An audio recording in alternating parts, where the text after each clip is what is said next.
murakoze. Uyu munsi ni wacu, mwongere muduha amashyi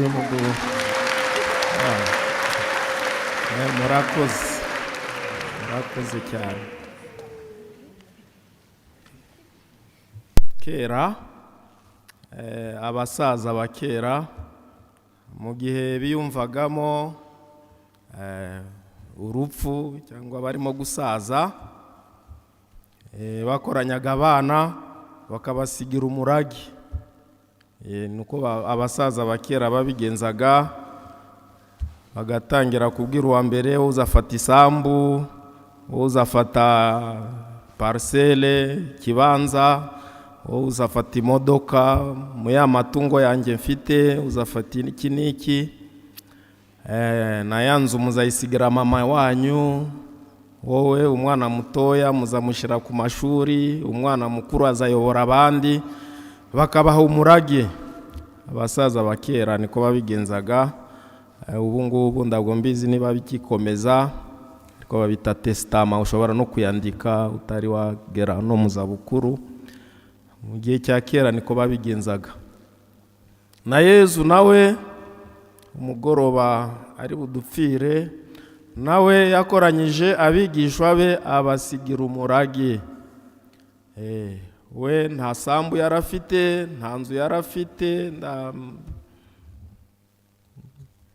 modoka yarafite. Mu murage we yabasigiye mu bintu bitatu tuzirikana uyu munsi: itegeko ry'urukundo. Yezu yogeze ibirenge y'abigishwa be abasigira umurage w'urukundo, turaza kuzirikana. Mu murage yabasigiye harimo iremwa ry'Ukaristiya, ni umurage wa kabiri tuza kuzirikanaho. Yezu Kristu yasigiye abigishwa be ijoro ari budupfire. Umurage wa gatatu yabasigiye isakramento ry'Ukaristiya, iremwa ry'Ukaristiya. Ni byo ngibyo bintu bitatu tugiye kuzirikanaho. Turabikurikiza nguko bikurikiranye mu Ivanjiri. Turatangira ku wa murage w'urukundo, aho Yezu Kristu yogeje ibirenge by'abigishwa be. Ariko nibajije kibazo kimwe gusa: ese koza ibirenge, iremwa ry'Ukaristiya n'iremwa ry'ubusaseredoti bifitanye ihe sano? Turaza kubyumva buhoro buhoro. Mu koza ibirenge twabyumvise cyari ikimenyetso cyo kwicisha bugufi. Yezu arapfukama, afata ibasani asukamo amazi. Cyari ikimenyetso cy'urukundo, ikimenyetso cya serivisi, gukorera abandi. Ariko turebe ibyo birenge by'abigishwa n'ibirenge byagendaga mu misozi batambaye ingweto. Ndabwo ari ngaba abandi tuza koza uyu munsi bo bambaye ingweto na socks, ariko icyo gihe bambaraga rugabire rukozwe mu ruhu cyangwa n'ibirenge gusa. Kuvuga ko n'ibirenge bifite akavumbi, n'ibirenge bya bindi byakubitanye n'amabuye byakomeretse, gira ibikomere. Hari ijambo mu kindandi ndabwo mbizi niba murizi, umuntu ugenda n'amaguru hano ku Kansinziro habaho ikintu mu kindandi bita omwenya. Babita ngo iki? Imyate. Ibirenge by'abigisho byari bifite ibyo byose mwavuze. Noneho murebe Yezu Kristu, nibyo birenge arimo koza. Ivanjiri, isomo ryatubwiraga ngo hari nimugoroba bari ku meza, kuvuga ko bari muri senakulo. Ni inzu yo kuriramo, nga refectoire cyangwa restaurant reka tuvuge mu Kilatini cenaculum, na ahantu barira. Naho ngaho bari ku mugoroba Yezu niko guhaguruka ku meza, yikuramo umwitero we, afata igitambaro aragikingikiriza, nuko asuka amazi ku ibeseni, atangira koza ibirenge by'abigishwa be. Ibyo birenge bifite akavumbi, ibyo birenge bifite imyate, ibirenge byakubisanye n'amabuye, bifite ibikomere. Ibyo birenge Yezu abandi baravuga ko yarabyozaga apfukamye. Mu muco w'Abayahudi, koza ibirenge byari igikorwa cy'abagaragu. Umugaragu yagombaga koza sebuja, ibyo ngibyo byari bizwi. Yezu yarabikoze kugira ngo yereke abigishwa be ko bagomba kuba abagaragu ba bose. Ni nacyo ubusaseredoti buvuga. Umusaseredoti nuko nguko, kuba umugaragu wa bose. Ndetse umusaseredoti bavuga ko ni pubele handi mujugunye imyanda. Ya myanda yose umusaseredoti arayitega amatwi kayumva. Ni ya myanda iri ku birenge, iri mu mitima yacu. Ntabwo ari koza ibirenge gusa, kuko yaravuye ko ndago musukuye mwese. Ni kuvuga ko ni ikimenyetso kitugeza no ku mitima yacu. Ni kuvuga ko hari ibikomere byinshi, hari akavumbi k'ibyaha ku mitima yacu. Tugomba gutumira Yezu Kristo muri no joro kugira ngo aze atwoze, aduhanagure ako kavumbi. Hari imyate n'ibikomere byinshi ku mitima yacu, ibikomere twatewe n'ubuzima, ibikomere twatewe mu bwana bwacu, mu kazi na hehe. Ibyo bikomere tugomba gutumira Yezu agapfukama imbere yacu akabyomora. Rino joro ni ryo ngiryo. Ariko noneho ndabwo yabigize gusa kubigisha, ariko yabihaye nk'itegeko, namwe ibyo mbakoreye mubigirira abandi. Yabikoze namwe ariko mubigirira abandi. Nabivuze ko Yezu yabikoze apfukamye, no kwicisha bugufi. Natwe tugomba gusaba iyo ngabire yo kwicisha bugufi mu mibereho yacu. Ibyo byondo nabivuze, ako kavumbi, n'ibikomere byacu n'ibyaha byacu ku mitima yacu. Kubyoza, Yezu Kristo yaduhamagarira kuba twitangira abandi mu rukundo rutagira uburyarya, mu rukundo rutagamije inyungu, mu rukundo rwa rundi rutagatifu. Buri muntu wese yagombaga kwibaza, ese urwo rukundo Yezu yatwigishije ndugenza gute mu buzima bwanjye? Ese dushobora kuva aha ngaha tugakora iyo homework, umupapa akoza ibirenge by'abana be n'umufasha we, umwana mukuru akoza ibirenge by'abagenzi be, kuko babitubwiye ngo nimugende nguko mubikorere n'abandi. Homework, umuntu uzayitsinda azaza tumuhe igihembo. Nanje narebaga hano abapadiri bacu, ubufindo wahisemo ngewe kuko ndi padiri mukuru w'urugo, nababaze ari 8 nanjye ngabo wa 9, habuzemo abandi 4 kugira ngo mboze ibirenge.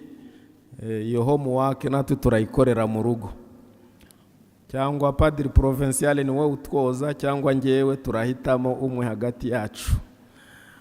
Namwe mufata uwo mukoro, be icyo kimenyetso cy'urukundo hagati yacu. ntabwo ari koza ibirenge bigaragaza gusa urukundo, ariko hari ibikorwa byinshi bigaragaza urukundo.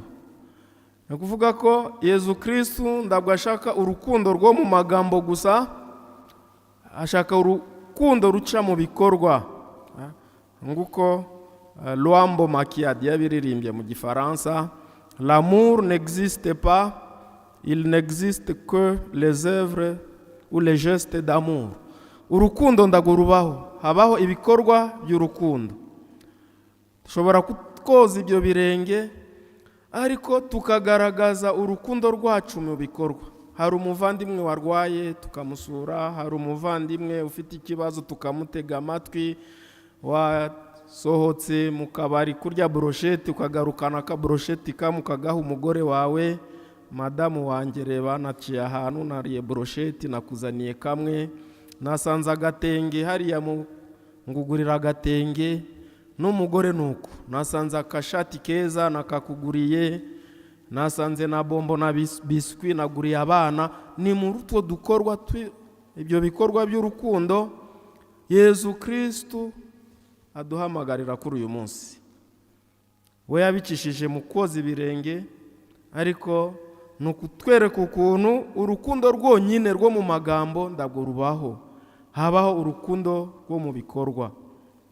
Turamusaba duhe iyo ngabire, n'ahantu hose dushyira uburyarya mu rukundo rwacu, ahantu hose mu rukundo rwacu tuba tugamije inyungu, turamusaba imbabazi.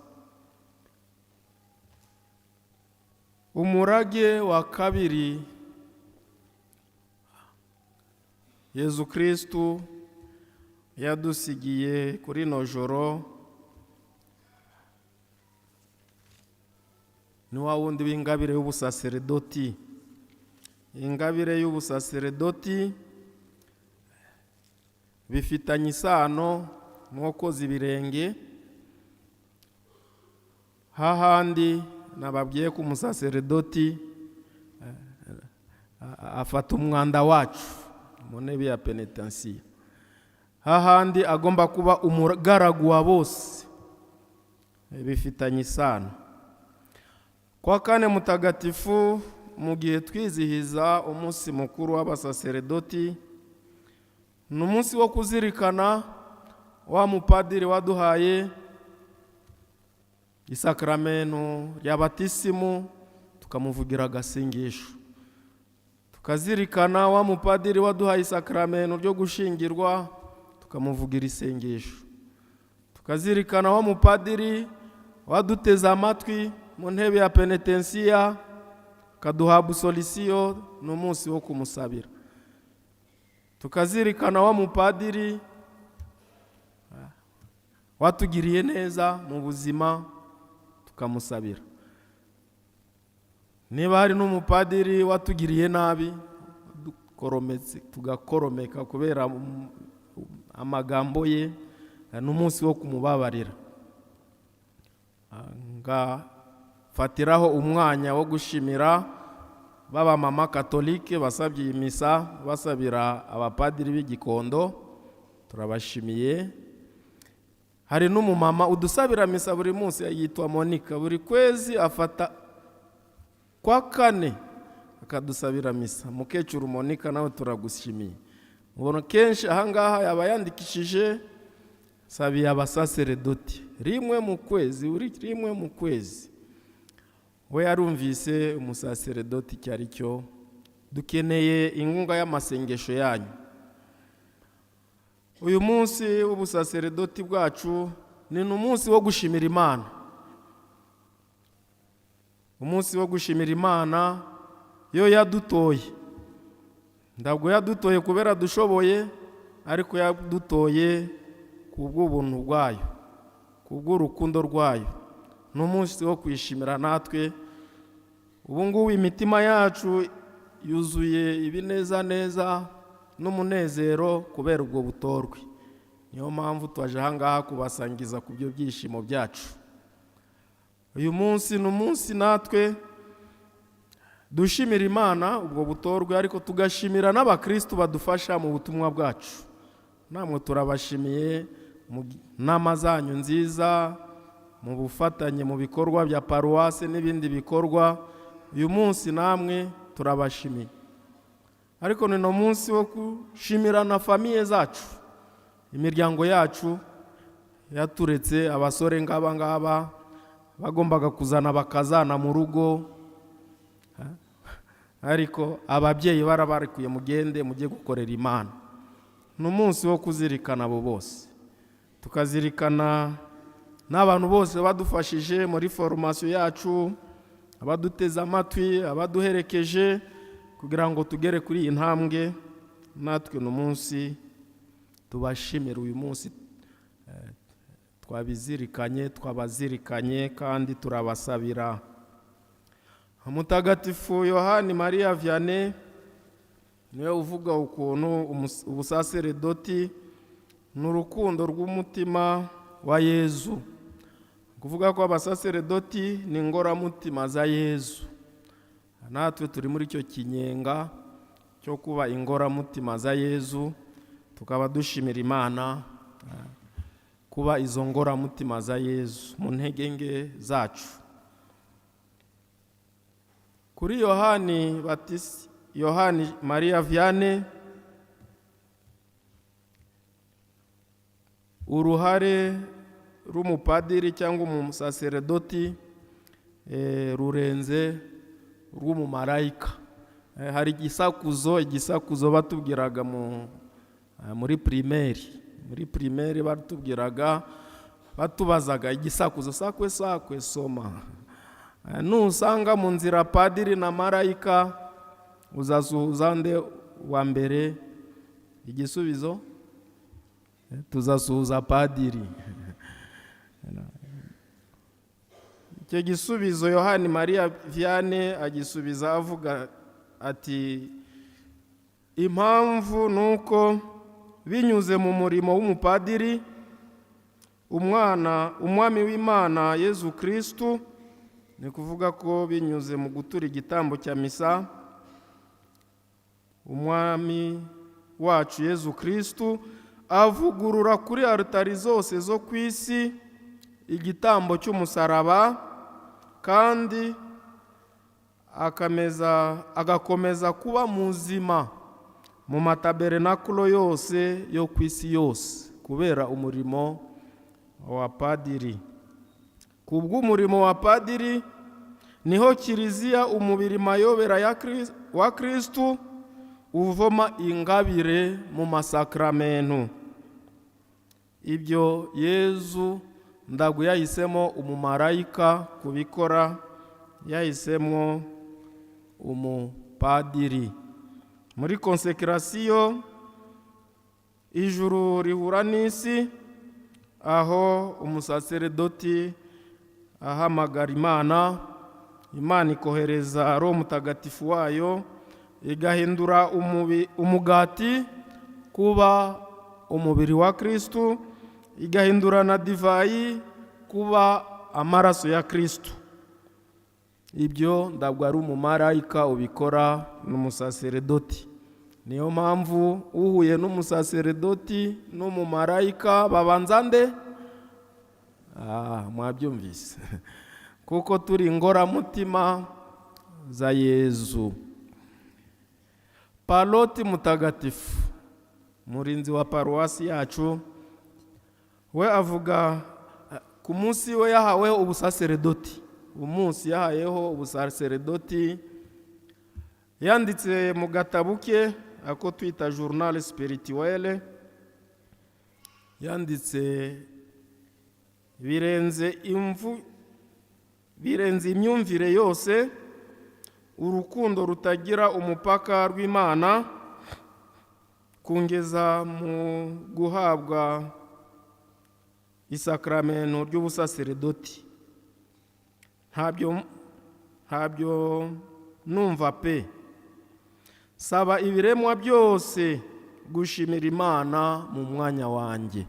Niyo mpamvu twatangiye gushimira iyo ngabire, na Paroti nawe ndago yabyumvaga, ndetse na Yohani Jean Marie Vianney nawe yavugaga umuntu w'umusaseredoti, numva ubusaseredoti cyari cyo ashobora no gupfa, kuko biruta imyumvire yacu.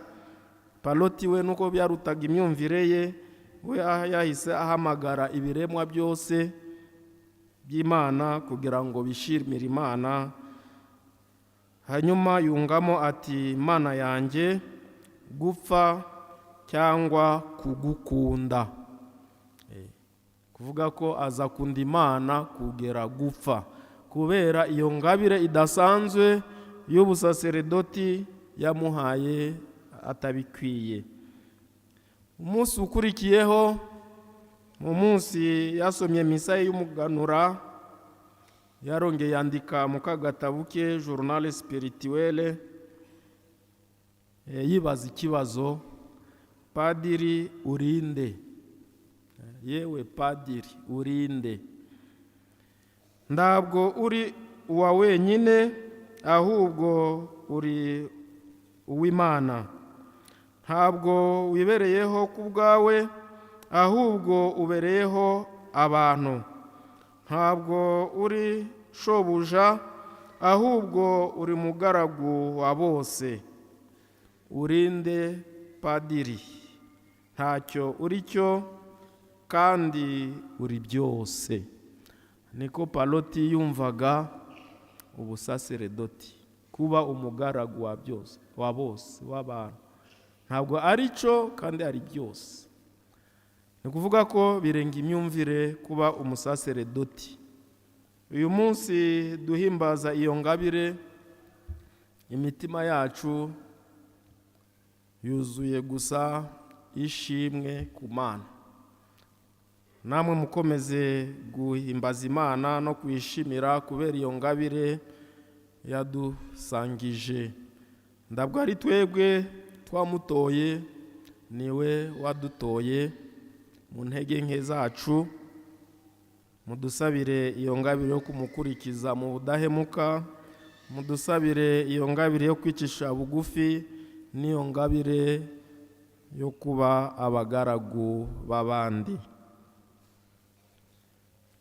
Mu murage Yezu yadusigiye kwa kane mutagatifu ari budupfire, n'iremwa ry'isakramento ry'Ukarisitiya. Ukarisitiya turayizi, isakramento twese twahawe, isakramento dusangira buri munsi. Isomo rya mbere mu gitabo cy'imuka Misiri, yaduteye kugira urugendo ku ya Pasika ya mbere, Pasika ya mbere y'Abayahudi, aho bagombaga guhitamo intama ya Pasika itagira inenge, igize umwaka, bavugezemo ibintu byinshi. Ariko iyo ntama gusa niyo natinzeho, kuko ni ishusho ya Yezu, we ntama w'Imana utagira inenge, we uvanaho ibyaha n'ibicumuro byacu. Amaraso y'amatungo ntabwo yavanyeho icyaha cy'isi.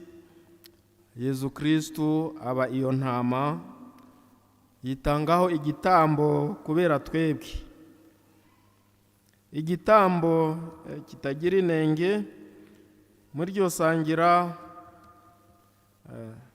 rya mbere harimo n'amaraso nk'ikimenyetso cyo kunywana. Turabizi byabagaho kera, abantu b'inshuti bafataga amaraso yabo bakayashyira mu kirahuri cy'inzoga bakanywa, babwirana amagambo yo kubaho mu bunshuti bwabo, badahemukirana. N'umuntu wahemukiraga igitambo yarapfaga, bagasangira akabisi n'agahiye. Aya maraso twayumvise Yezu Kristo mu isomo rya mbere bagombaga kuyashyira ku miryango, kugira ngo Imana igihe itambuka imenye yuko uyu muntu dufitanye isezerano, twaranywanye n'umuryango wanjye, nanjye nzamubera Imana. muko ku mwana yabavanye mu bucakara bw'icyaha ibajyana mu bwigenge bw'abana b'Imana. Iyo ngiyo niyo Pasika. Pasika no gutambuka na Yezu tuva mu bucakara bw'icyaha nguko bavuye muri Misiri, kuko iyo Pasika bibukaga ukuntu babaga mu Misiri, izo mboga zishaririye zabibutsaga ububabare babagamo, ariko nguko baratambutse natwe Pasika yacu nuko nguko ituvana muri Misiri yacu y'ibyaha katujyana mu bwigenge bw'abana b'Imana. Mu isomo rya kabiri iyo yatugerezagaho isangira rya Nyagasani. Isangira rya Nyagasani, isomo ryatubwiraga ngo Nyagasani Yezu araye ari budupfire yafashe umugati, aho ngaho ni kwa kane mutagatifu, amaze gushimira Imana arawumanyura avuga ati, iki ni umubiri wanjye ubatangiye, mujye mubikora namwe bibe urwibutso rwanjye. Barangije kurya afata inkongoro abigenza atyo avuga ati, iyi ni inkongoro y'isezerano rishya rishingiye ku maraso yanjye, mujye mubikora namwe, kandi igihe cyose munyweye kuri iyi nkongoro bibe urwibutso rwanjye. Aya magambo yo dusubiramo niyo padiri avuga mu gihe cya konsekrasiyo. Ijuru n'isi birahura.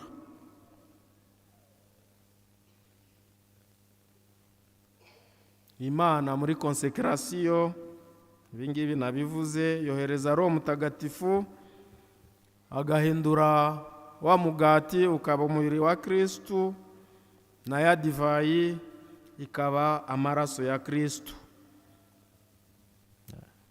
Kuva kwa kane mutagatifu w'icyo gihe, ibyo ngibyo turabikora twibuka ibyo Yezu Kristu yadutegetse. Kwa kane mutagatifu w'ibihumbi 2003, kwa kane mutagatifu Papa Yohani Paulo wa kabiri, hari umwaka w'Ukaristiya. Yanditse ibaruha andikira abapadiri uko bisanzwe, ibaruha yise l'Église vit de l'Eucharistie. Kiliziya ibeshejweho cyangwa itungwa n'Ukaristiya. Akerekana muri iyo baruha ukuntu Ukaristiya ni impano ikomeye Yezu Kristu ubwe yadusigiye. Iyo mpano akatubwira tube tubikora bibe urwibutso rwe rwa buri munsi. Niyo mpamvu Kiliziya buri munsi ihimbaza Ukaristiya. Ukaristiya, nta Kiliziya hatari Ukaristiya, nta Ukaristiya hatariho Kiliziya. Ni nako nta Ukaristiya hatariho umusaseredoti, nta musaseredoti ubaho hatariho Ukaristiya. Ni ntatanya, ibyo bintu biruzuzanya. Muri Ukaristiya, muri icyo gitabo Papa yongeye arandika ku mutwe wa 11 ko muri Ukaristiya harimo umuti w'ibyaha byacu. Muri Ukaristiya harimo Yezu Kristu muzima adukiza ibikomere byacu byo kuri roho n'ibyo ku mubiri. Muri Ukaristiya harimo umuti. Yaje kunyibutsa umugani wa Jimmy. Jimmy yari umwana mutoya yavukanye ubumuga, paralize igice kimwe cy'umubiri we. Bamujyanye mu bitaro ahantu henshi, ariko byari byananiranywe. umunsi umwe mama we amujyana nguko tujya mu ruhango, reka tubivuge uko nguko, ahantu basabiraga abarwayi, ahantu habera isengesho ry'abarwayi. Kwa kundi padiri afata isakramento ayicisha mu bakristu, padiri yageze kuri Jimmy arangamiye isakramento abwira Yezu muri Eucharistia, ntuntangiza uyu munsi ndakurega kwa mama wawe, niba utangiza uyu munsi ndakurega kwa mama wawe. Padiri yashatse gukata intambwe, abyumvise aragaruka, umwana asubiramo, ntutangiza uyu munsi ndakurega kwa mama wawe. Abisubiyemo padiri arakomeza. Baje kurangiza igitambo cya misa, umwana atangira kugenda, wawundi bazanye bahetse ku mugongo yari afite imyaka 9 ataragenda namba. Ariko igitambo cya misa cyararangiye, umwana ari kugenda, abantu bose basingiza Imana. Ibyo ngibyo turabibona no mu ruhango. Muri Eucharistia harimo umuti w'ibikomere byacu, haba ku mubiri cyangwa kuri roho zacu. Ariko icyangombwa nuko tugira ukwemera. Ni gute mu kano gasate gatoya hashobora kubamo Yezu? Bikeneye kugira ukwemera. Papa Paulo wa gatandatu niwe wandiketse igitabo yise Eucharistia, iyobera ry'ukwemera. Ni nabyo turirimba, iri ni iyobera ry'ukwemera muri consécration. Muri icyo gitabo adushishikariza ukwemera kuri iryo yobera ry'Eucharistia, kugira ngo tumenye ko hari mu muti, nuko tugomba kugira ukwemera. Tutagize ukwemera byose, n'uwo mwana Jimmy niba yarakize, nuko kwemera kwe niko kwamukije, n'abantu bose bakira mu ruhango, nuko nguko ukwemera tugomba gusaba Yesu. Ahangaha nashaka kurangiza shiramo témoignage yanjye y'Eucharistia, témoignage yuko hari umunsi umwe nagize ukwemera gukeya muri Eucharistia. Niho ngiye kurangiriza. Mu myaka 3 ya mbere maze guhabwa ubusaseredoti, nari umupadiri Butare muri novisia. Nasomaga misa z'aba neo katekimena. Babandi hano iwacu barahari, basoma misa zabo kwa gatandatu ku ishuri hariya. Bafite Eucharistia yabo, bafite uburyo bwabo bwo guhimbaza igitambo cya misa. Muri ubwo buryo Eucharistia yabo reka mbivuze ni nga chapati, ariko chapati nini cyane. Barambabarira, ariko ni Eucharistia yabo.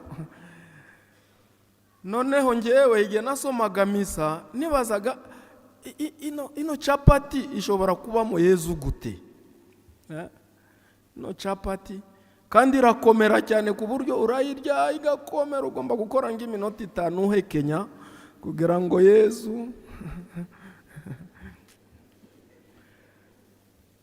None uko nabigenzaga kubera uko kubura kwemera, mu gitondo nasomaga misa yanjye na ya Eucharistia dusanzwe. Nziko ndazija gusoma ya misa yabo, iriya ni misa yabo ku ya Eucharistia yabo idafite Yezu.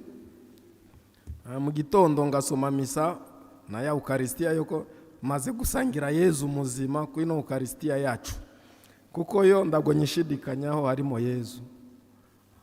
Noneho ku mugoroba umwaka umwe, imyaka 2, ariko umunsi umwe njya mu mwiherero, ndibaza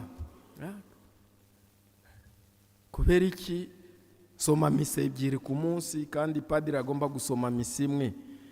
Kubera kwanga kwemera ko harimo Yezu Kristo.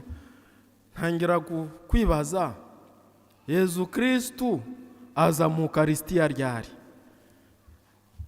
ndisubiza ko azamo mu gihe cya konsekrasiyo. None ninde usoma isengesho rya konsekrasiyo? Ni njyewe. None kubera iki wemera ko mu ya konsekrasiyo yo mu gitondo harimo Yezu Kristu, mu ya konsekrasiyo ya nimugoroba nda Yezu Kristu wamanutse? Ariko noneho icyamfashije muri uwo muherero, maze gutekereza nagiye ku bakarume bari hafi yacu, ni ikigo gikorerwa mu muherero. Nagiye njyenyine ariko ndi kwibaza kubera iki nabuze ukwemera mu ya Eucharistia y'abaneo. Maze kwibaza ibyo bintu byinshi nyine nza kwibuka agakuru nasomye kera, agakuru k'umupadiri wasaga nanjye. Uwo mupadiri nawe yaturaga igitambo cya misa, n'agakuru kari mu kinyamakuru cya Mama Faustin, akanyamakuru bohereza buri kwezi. Ako kanyamakuru kitwa Petit Journal, harimo udukuru twinshi.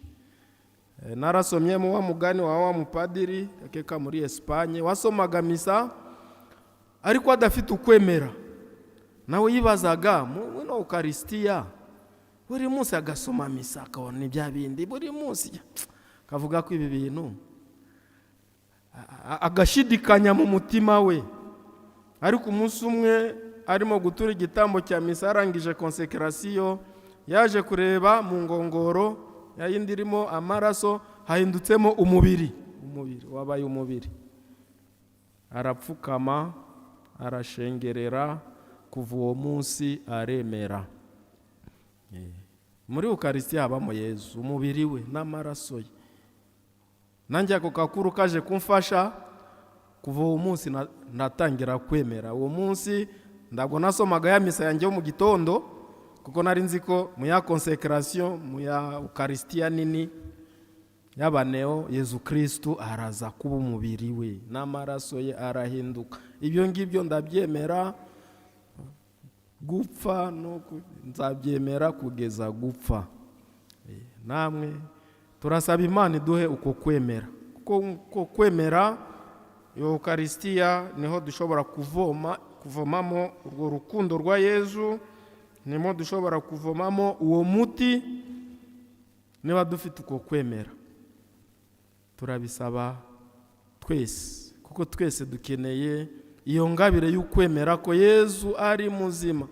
Kwa kundi Yohani Maria Vianney atubwira ko ari muzima ku maritari yo ku isi yose, no mu gihe wasomeye misa ku karitari ko mu cyaro, ariko Yezu Kristu ari no mu matabernakle yose yo ku isi ni muzima. Ibyo byose ariko mu kwemera kwacu. Turasaba Imana iduhe iyo ngabire. Nyagasani Yezu nabane namwe.